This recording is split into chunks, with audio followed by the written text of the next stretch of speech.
In today's lesson, we will be learning how to simplify radicals, specifically radicals that are square roots. So the first thing I need to make sure that you recall is over here, this list of perfect squares and square roots and what that means. So we've already added this to our notes, maybe the week before last. We should now, if you don't have that handy, please take out your phone or use your computer and take a screenshot of this. Also, you could, while you are working on your Delta Math assignment, keep this handy, but it is important to learn these perfect squares and square roots, okay?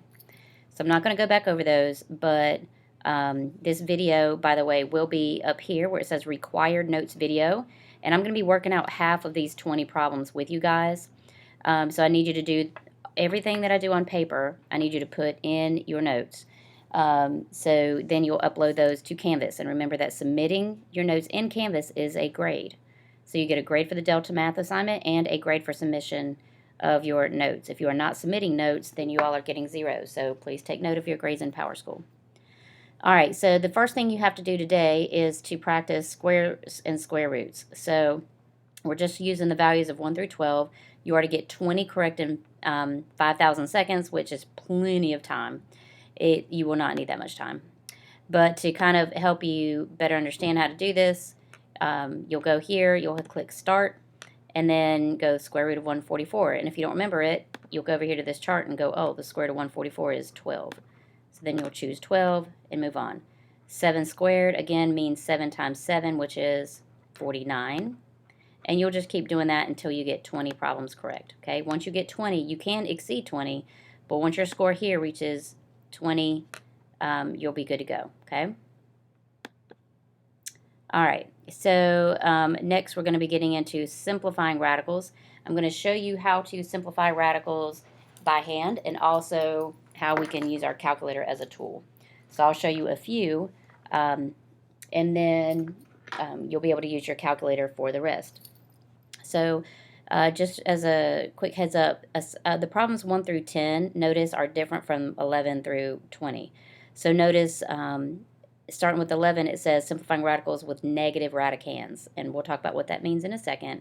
But note that these 10 are alike and these 10 are alike. So I'm going to do the first 5, then you'll have 5 on your own. Then I'll do the first 5 with negative radicands, and you'll do the next 5 on your own. So out of these 20, you're only really doing 10 problems. So make sure you're getting all the problems that I do on paper in your notes. So I'm going to go ahead and open up problem 1, which says to simplify the square root of 160. And I'm going to jump over here to my, my notes. So make sure you put the date, always put the date up here on your paper. And this is on simplifying radicals. Always put the topic of your assignment at the top. And simplifying radicals. So first of all, we need to talk about what all this stuff is. This symbol, this whole symbol, is called a radical. Okay, that symbol is called a radical. In a radical, there are 2 things you need to be familiar with. One is that anything under the radical is called the radicand. R-A-D-I-C-A-N-D, the radicand. So I should see all this in your notes. Next is, you're not used to probably calling that radical, you're used to calling it a square root. This particular radical happens to be a square root because there is an understood index of 2. So this here is called an index. I-N-D-E-X. So that makes this radical a square root. The name of it, the square root, is based on the fact that the index is 2. But that means I could also have a different radical where where I have a radicand here, but my index is not 2. And what if I had a 3 there? If I have a 3 there, it means that this is a cube root. If I have one and it's a 4, we call it a fourth root. And we can go on and on with the size of our index here. So fourth root, the name of the root is based on the value of the index. If you do not see the index, it's understood to be 2. That's why we always call it a square root. But really the symbol itself is called a radical. Okay? Now what does that mean? It means that if I am finding the square root of a number, say 100, 2, my index is asking me to find 2 repeated factors that give me 100. So since the square root of 100 is really the square root of 10 and 10, that means I have how many pairs of that factor? 1. So that means my value is equal to 10 to the first power. 1 meaning I have 1 pair of repeated factors. So if I say make it a cube root of 27, then that means I am looking for, I'll put up here, looking for 3 repeated factors. I'm looking for 3 repeated factors. 2 means I'm looking for 2 repeated factors.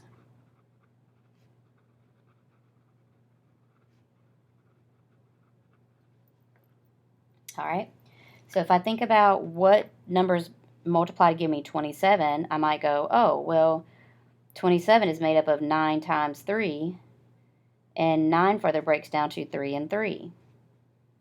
So that means the cube root of 27 is really the cube root of the product here of 3 3's. And that's what I'm looking for, 3 of the same factor. So that means I have 3 as a repeated factor and 1 group of them.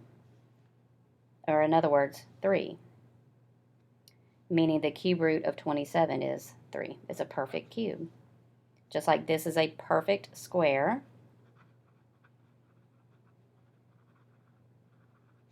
This here, because my answer is an integer, is a perfect cube. And we'll talk a little bit more about that this week. But as we do this, I'm going to show you how to use your calculator after we learn how to do it by hand. Okay. So now I'm going to go ahead to the Delta Math assignment for this. And number 1 was to find the square root of 160. The easiest way to simplify these is to look for factors that are perfect squares. So, where's my other? Here we go. So if I minimize this and move this over,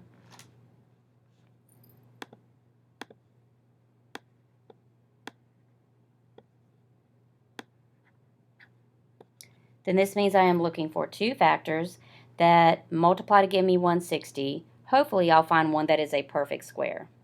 So when I look at 160, I see the number 16. So I'm going to go over here, and what do I know about 16? Oh, it's a perfect square. It is made up of the factor 4 times itself, which is 4.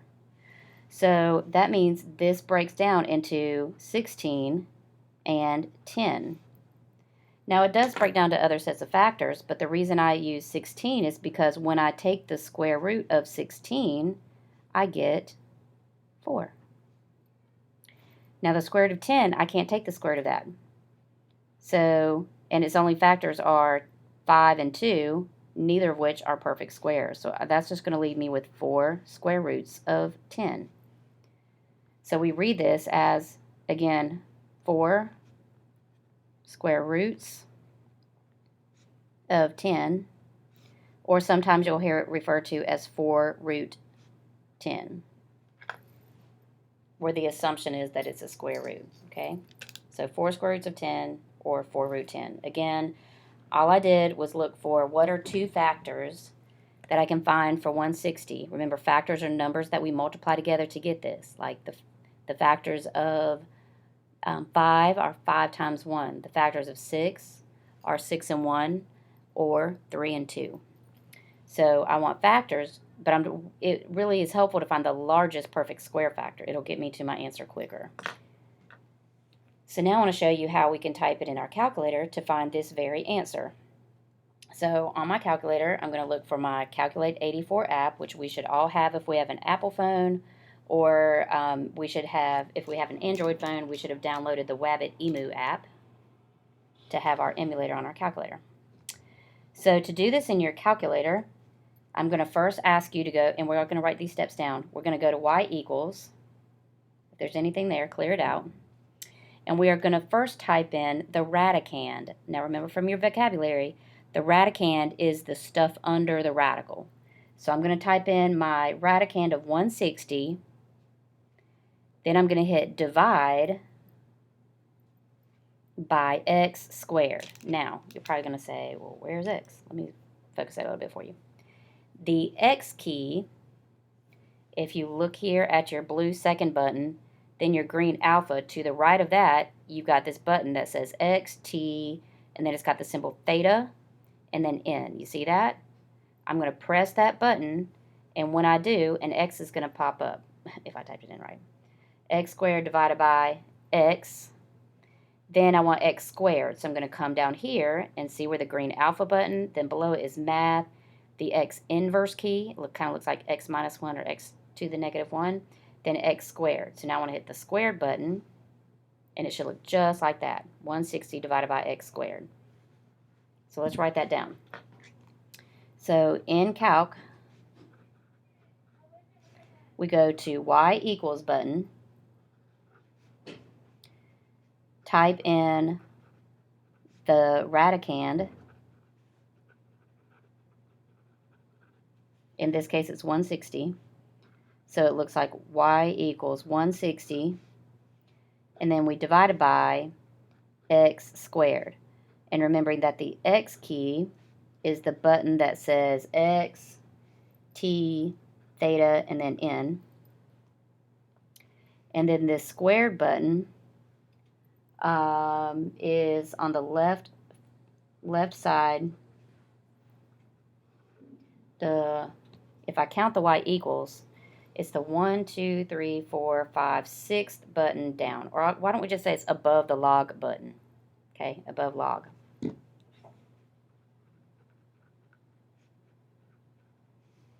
Above the log key. And that's your x squared button. Okay. So we type that in. So I'm going to make this larger, by the way. Okay. So now I'm going to, so how do I use that to find my answer? You're probably wondering. Okay. So remember our table gives us input and output values, as in other words, x and y's.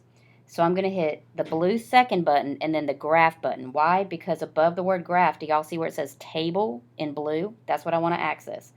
So second graph, and then I want to look, I'm going to go down this list. I do not want to look in the negatives. I only care about the positive values. And my job is to look for the last integer ordered pair. Okay, the last integer ordered pair. So remember, integers are positive and negative whole numbers, but I really only care about positive integers. So I've got 1 and 160, 2 and 40. Sorry, I'm trying to make sure you can see this well. 1 and 160, 2 and 40. That's an integer ordered pair. 4 and 10. Are there any others?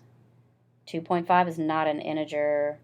That 1.6, that's not an integer. In fact, once I get into the decimal values that start with 0 point, I've gone too far. So my last integer ordered pair was right here, 410. Well, look what my answer looks like, 4 root 10. So that means when I type this in, we want to look at the table. And again, to get to our table, we pressed the blue second button, then the button that says graph, so second graph, sorry. Look at the table, second graph, and then find the last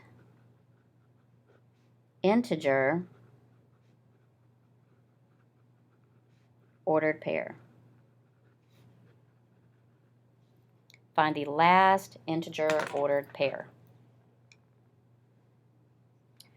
So that means I'm going to draw this little table that I have. XY, the last integer order pair was 4, 10.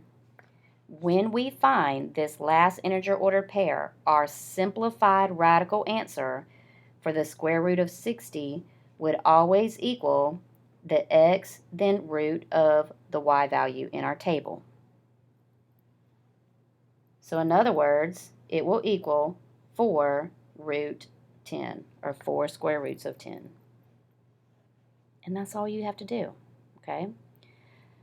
So why do it in our heads? You never know when you're going to have to go maybe take a class at a community college or in college, and they don't let you use a calculator for this, okay? So 4 root 10 is the simplified answer for the square root of 160. So of course, we're not going to need to write as much for all the other problems. This is for explanation purposes. Let's go on to number 2 after we type it in. So I'm going to go over here to Delta Math, and I'm going to type in 4, then I'm going to come down here and click on the square root key and 10 and submit my answer. Okay? So you can see where they're kind of running you through dividing by perfect square factors, and 16 was it, and the square root of 16 was 4. So 4 root 10. Okay? All right, so next, and I'm going to go through these a lot quicker now that I've explained it. Some of y'all will get really good at this and start being able to do it in your head. So for number 2, the square root of 180. If I think about, so all I did was write that down, square root 180. If I think about that chart that I had, what factor might divide into 180? So let's start here. Will 15 divide into 180? Will 14? And you can keep checking in your calculator. So it was 180. If I divide by, and we should be using these perfect squares. So we know it has to be less than 180. So these are less than 180, but they're not going to divide in. In fact, if I keep going, can I divide by 81? Let's see. If I take 180 and divide by 81, do I get a whole number? Nope. What about 64? 180 divided by 64? Nope. Which one might look like it worked? 180 divided by 36. Oops. Divided by 36. And that did work. So if you typed it in your calculator, you would see that 180 divided by 36 is 5. So that means that 180 is the square root of 36 times the square root of 5. So remember we talked about when you multiply two radicals, you multiply the two numbers underneath. So that means I can also split it up. But this is a perfect square, and the square root of 36 is 6. And then I just bring this down. So 6 root 5. But again, in my calculator, so let's write up here, calculator. We're going to go to y equals and type in our radicand 180 divided by x squared. So I'm going to try to start all that over again. 180 divided by x. Remember, x is right here. And then choose the x squared button here. And then I'm looking for what in my table? The last integer ordered pair. So I've got 1 and 180, 2 and 45, 3 and 20, but I want whole numbers only. Oh, I see 6 and 5. Anything below that? Nope, I'm in the 0 point somethings. So I'm going to use the 6 and 5. So in terms of work, what we expect to see is you to minimum draw a table, an XY table, put the order pair, then bring that down like so. This is the minimum work we want to see. Show me what you're putting in your calculator, show me what you found on your table, and then what your answer is. So I would just go back in now to my Delta Math assignment and type in 6 root 5.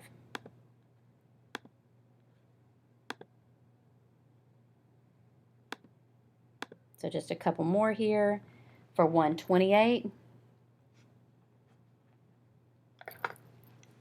Some of them are going to be, it's a lot easier to figure out what the perfect square factor is. But if I were doing this again without a calculator,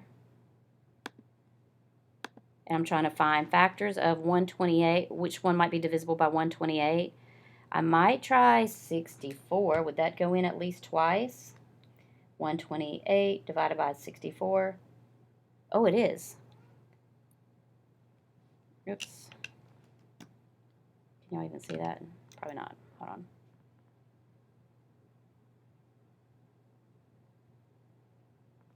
on. Not really. Don't want to show you, does it? Not with this lighting.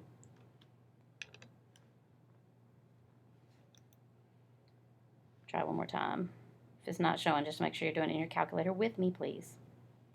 It's not wanting to show. So anyway, I typed in the square root, I typed in 128. Why is it so hard to see? There we go. I typed in 128 divided by 64, and I got an answer of 2. So when I find what divides in evenly, I'm good. Square root 64, square root 2, the square root of 64 reduces to, we should know this, is a perfect square, is 8 root 2. So you either should be showing your work like this, and by the way, it is very obvious if a student tries to use an app because work will not be shown the same way we do. Okay? So don't do that. So in your calculator, you would type in 128 divided by x squared, put x and y at the top, 128 divided by x squared, look at your table, it's going to get blurry, look away for a second. All right, so I have 1 and 128, those are whole numbers, 2 and 32, 4 and 8, if I keep going, 8 and 2, and that's it, because I'm in the 0 point whatever. So my last integer ordered pair is 8, 2. So again, put 8, 2, draw arrows down to show you understand that you write it as 8 root 2. Okay? So whether you do it without a calculator, or we did use a calculator, we divided, but this would be like a hand method, and this would be using a graphing calculator, okay? Then for number 4, so I do want you to have all 4 through 5 in your notes. What about 32, square root 32? So number 4 is the square root of 32. Now if I'm looking back at my perfect square table here, and I'm trying to find the right one, which one might go into 32? So it has to be a number less than half of 32, basically. So it's not going to be any of these perfect squares. 64, nope. 49, nope. 36, nope. Will 25 go in more than once? Nope. 16, I don't know. Let's try that. Let's try 16. So if I do 32 divided by 16, I get a whole number of 2. Perfect. That means that this is the square root of 16 times the square root of 2. And then, because the square root of 16 is a perfect square, which equals 4, I then just bring this down and I get 4 square roots of 2. Then, of course, in my calculator, if I type in y equals 32 divided by x squared, then in my xy table, I would find 4, then 2, and that would be written as 4 root 2. So I want you to write it repetitively, at least for these first 5. Then you'll be allowed to use your calculator only. The only work that I'm requiring in your notebooks is that you have 1 through 5 and then 10 through 15. So I'm going to end the video after number 5 and then do a shorter one for 10 through 15. So let's go back to Delta Math. And that last answer was 4 root 2. Okay, so when we're checking your work, you do have to go back and type in the answers for all of these, even if they were done in the video. For number 5, we've got the square root of 90. Some of you may look at that right away and go, oh, I can get 90 by doing 9 times 10. And that would be a great idea because that is the largest perfect square factor. So the square root of 9 times the square root of 10, where the square root of 9 is 3.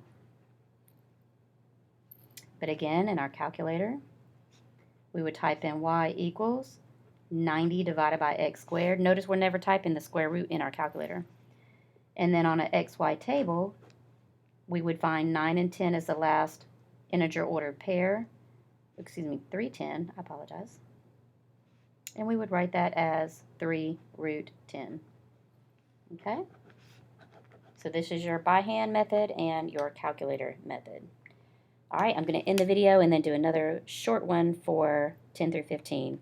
So finish writing this and then stop the video. Go ahead and complete 6 through 10, 6, 7, 8, 9, and 10. And I apologize, I'm going to pick up with a video doing 11 through 15. All right.